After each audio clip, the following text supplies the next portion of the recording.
Analisa 6 here with the Lady of Leisure and the Sober Curator to bring you the Taurus 2024 horoscope for the zodiac sign, the Taurus September 2024 horoscope for Sun and Rising placements. I am laughing because I am so just nothing is coming together with these videos for days. I feel like I'm in a vortex of crazy.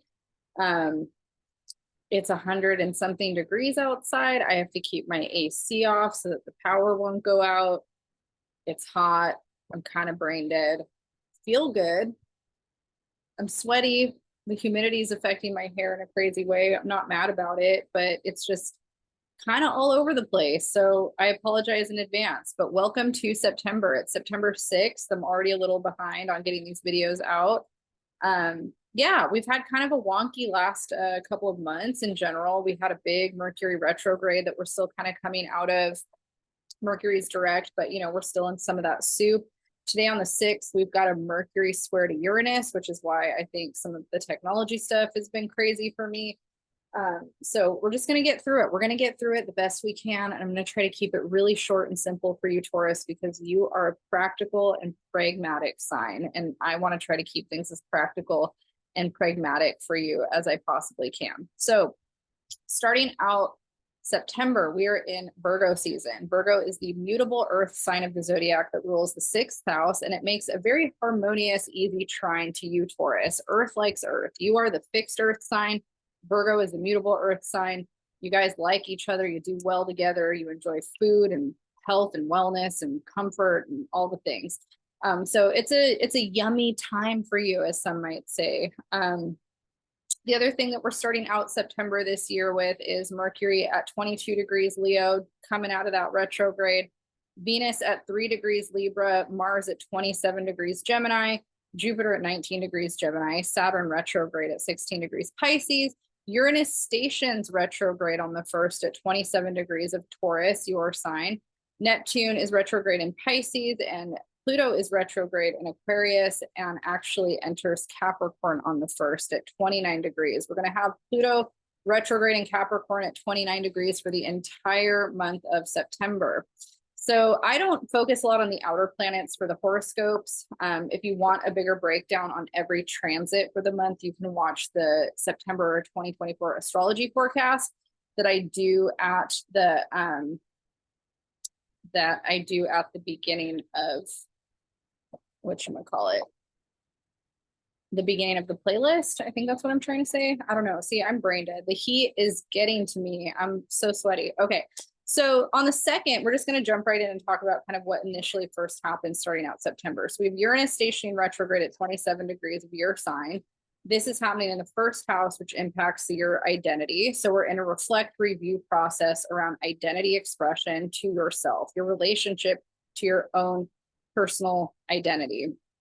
If you feel like there's changes that you want to make, or you're starting to develop different relationship to self or how you perceive or view yourself, that could be part of it.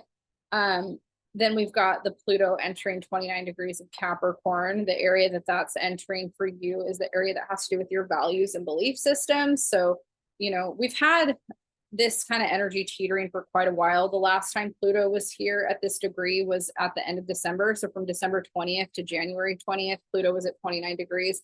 So that was impacting your 9th house. And so again, Pluto then moved into the 10th house, impacting the career. Now it's back for the month in that 9th house placement. So values and beliefs and your own identity structures, with that Uranus trine there is kind of being challenged. Again, if you want more about the outer planets, watch that other video at the top of the playlist.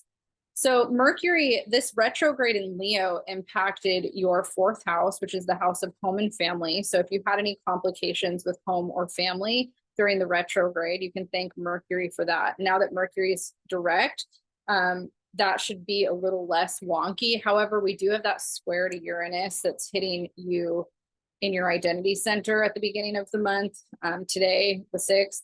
And then we have Mercury in that home and family placement. So, what that does is it just brings kind of a lot up around the past when it comes to your family, how you communicate your needs, how you express yourself within the home environment, anybody that you cohabitate with. There could be a little bit of just kind of having to restructure, figure out things about your home.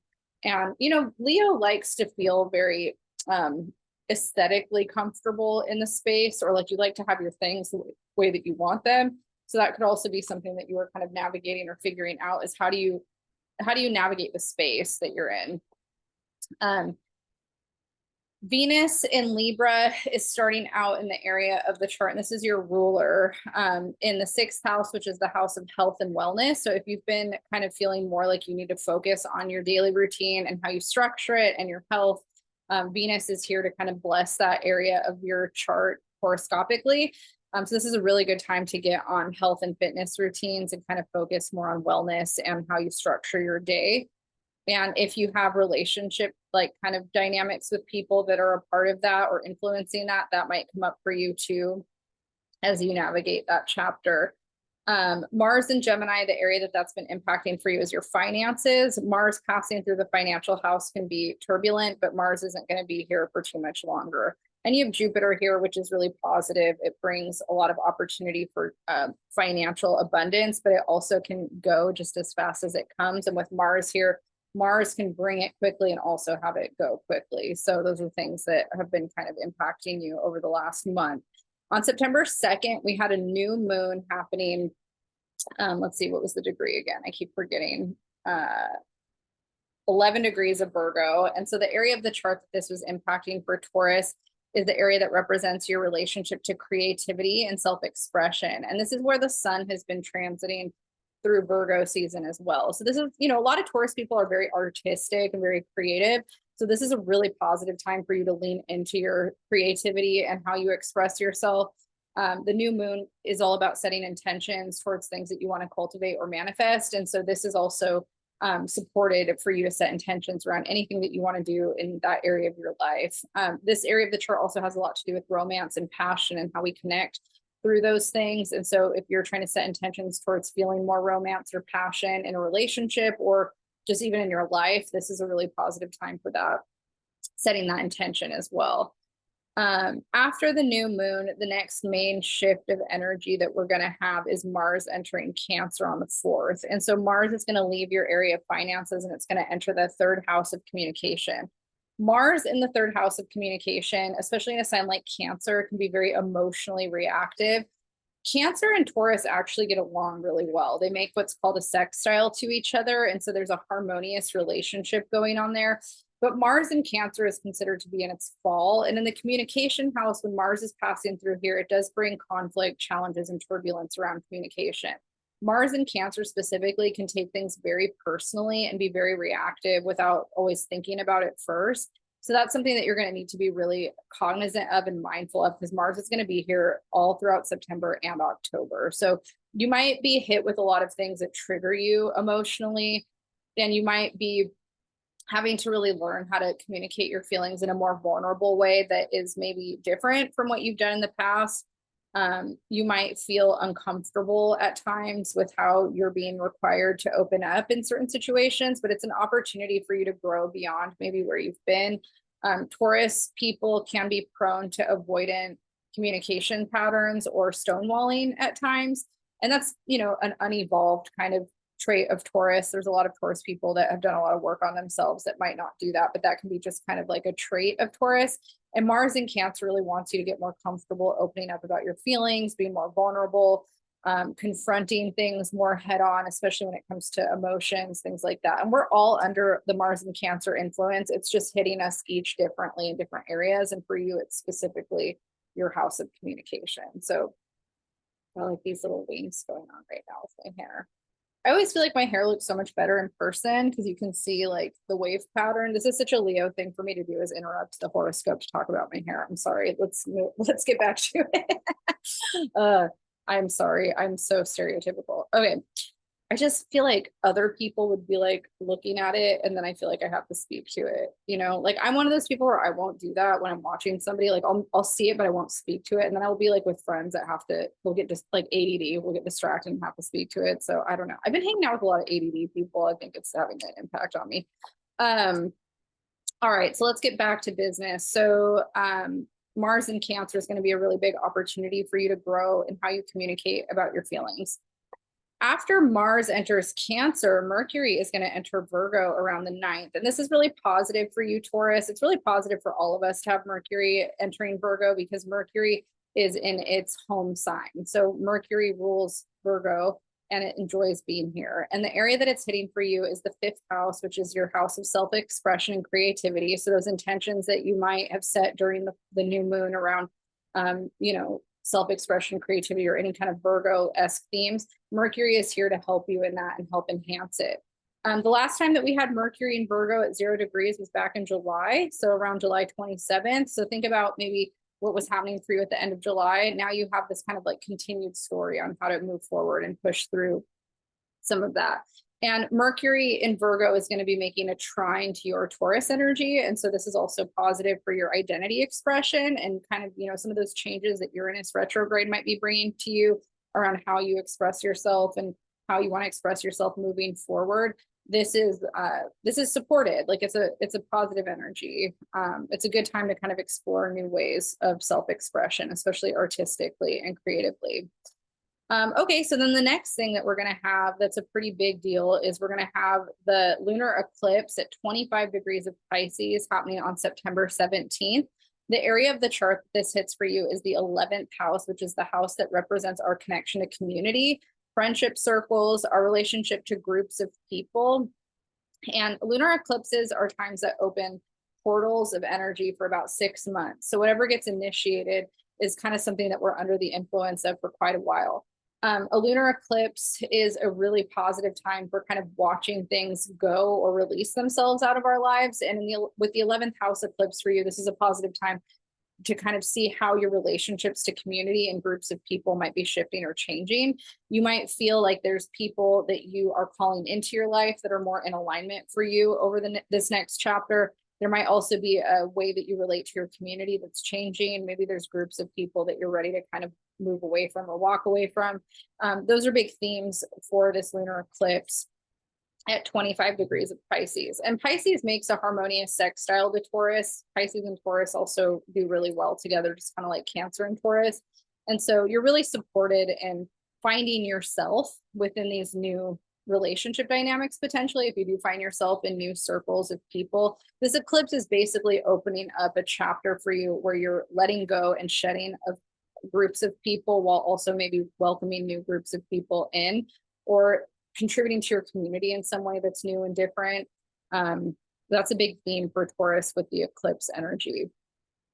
On the 22nd, we are going to enter Libra season, and Libra hits the area of the horoscope for you that has to do with your health and your wellness. And so with the sun, this is the fall equinox too, with the sun entering this area, this is a really positive time to start reflecting on what your relationship is to your health and how you structure out your daily routine. So if you are starting to feel like you need to start a new health regimen, a new workout, or kind of exercise regimen, or let's say that you have some doctor's appointments or some kind of medical stuff that needs your attention, the sun in Libra is here to kind of bring that energy in and help you. And we just have Venus here, for a bit. So this is actually the last day that Venus is going to be here too. So Venus is about to leave this area of the chart and the sun is moving in. The sun will be here for the rest of the month. So again, like on the same day, Venus is going to enter Scorpio and enter the area of your chart that has to do with relationships. And Scorpio is the opposite of Taurus. And because Venus is your ruler, Venus in Scorpio is actually considered to be in its detriment. It's not the most supported placement in that sense. But one of the things about Venus in Scorpio that I think is really positive is that it can bring up things that maybe are buried within the subconscious around how we are dealing with relationships, how we're relating to people in relationships, and bring it up for us to work on. Some of the darker parts of our psyche that maybe we have been avoiding might come up. And that might sound bad, but it's not. When I say darker, I don't necessarily mean bad things. I just mean suppressed things. Maybe that sounds bad. I guess it kind of can feel bad to have things that are suppressed come up, but I see it in a positive way where it's like whenever we've been suppressing something, whether we're aware of it or not, and it starts to bubble up, it's an opportunity for us to get to work on it, transmute it, and overcome it, and maybe gain strength and, get to a place in our lives that's even better than where we were before. So, Venus passing through the seventh house wants connection, wants relationship, wants to kind of be in a more kind of partner dynamic. And in Scorpio, wants a deep connection, wants to feel things on a spiritual level and also sexual. Scorpio rules sex. And so intimacy, sexuality, all of those kind of things come up during Venus and Scorpio. So that's going to be happening for the rest of the month and into October for you. So if you've been feeling like the well's been a little bit dry, let's say you're in a relationship and you haven't been feeling super sexy, you're going to get that energy emphasized. It's going to come back in. If you're single and you haven't really been dating, but you've been considering wanting to date again, Venus passing through the seventh house is going to amplify that energy for you. Scorpio is also about releasing and letting go of things. So if you've been in a relationship that's kind of nearing its end, Venus and Scorpio might actually push you towards that decision in terms of making that choice to release or let it go. So it really could go a multitude of ways depending on where you're at in your life right now. Mercury is going to enter Libra a few days later around the 25th. And so Mercury is going to join the sixth house of health and wellness. And this is positive, if you've got plans that you're trying to make around how to, kind of deal with your routine and there's things around medical visits, doctor's visits, or just general health stuff. Mercury is here to really help you get that in order. In Libra, we can sometimes be a little bit procrastinating and lazy about it, but Mercury rules this house and still really wants to get it done. So the Sun and Mercury here are going to kind of help you figure out ways to prioritize your routines and your health and your wellness and all that kind of stuff. So I think that it's pretty good overall. So major themes: health, wellness, self-expression, identity expression, healing around communication, how you express your emotions. You are going to be working through a lot of that verbal and emotional reactivity stuff. So it's important that you kind of, get some strategies on how you're going to communicate your feelings. Like, this is a good time to have a therapist on board. The Venus and Scorpio energy would also mean it's a good time for you to maybe even have a relationship therapist if that's something that you feel like you need to do with your partner. All right, I'm going to leave you there. If you liked this video, please hit the like and subscribe button. You can share this with your friends. That would be so cool. If you want to book a reading with me, my email is in the description box, and you can find me at thesobercurator.com and ladyofleisure.com. I'm also on Instagram at ladyofleisure. All right, Taurus, good luck. I'll see you guys next month.